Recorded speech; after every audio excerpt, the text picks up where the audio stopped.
एक बार बोल दीजिए शिव गुरु महाराज की जय।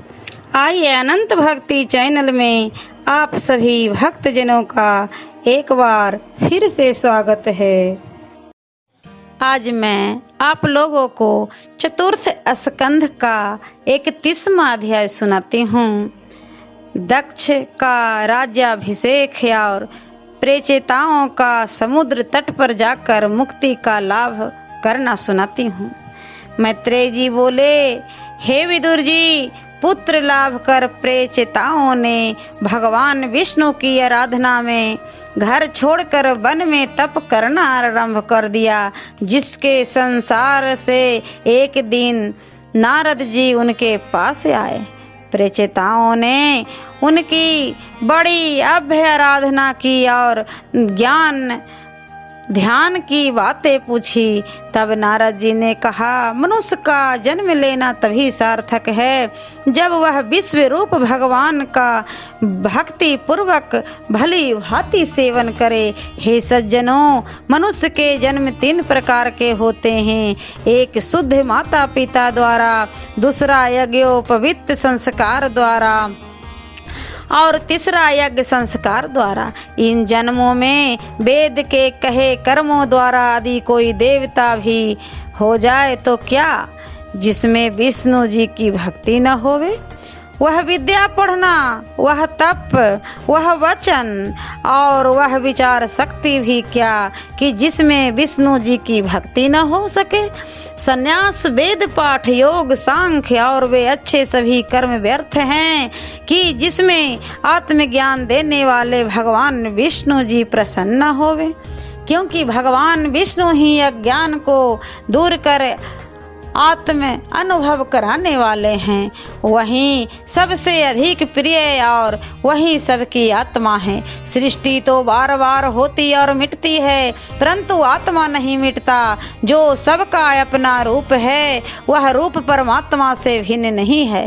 तुम परमात्मा को अपना ही रूप जानकर उसकी भक्ति करो, क्योंकि वही सब देहधारियों के निमित्त काल और उपादान कारण है। वहीं अपनी योग माया से युक्त ईश्वर रूप सबके कर्ता और परमेश्वर हैं। वह चाहे तो अपने तेज से पर्वत राई और राई को पर्वत कर दे। वहीं आवागमन से मुक्त करने वाले और समदृष्टि, संतोष, इंद्रिय निग्रह और शुभाचरणों से शीघ्र प्राप्त होने वाले हैं। निष्काम और निर्मल चित्त से ध्यान करते ही वे शीघ्र प्रकट हो जाते हैं।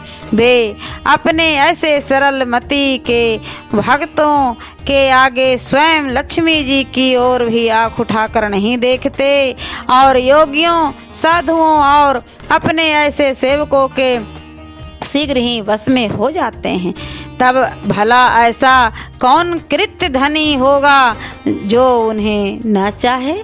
मैत्रेय जी कहते हैं कि प्रेचेताओं से ऐसा कहकर नारद जी अपने लोक को चले गए। हे विदुर जी, आपने जो पूछा था वह उत्तानपाद के वंशजों को चरित्र वर्णन किया।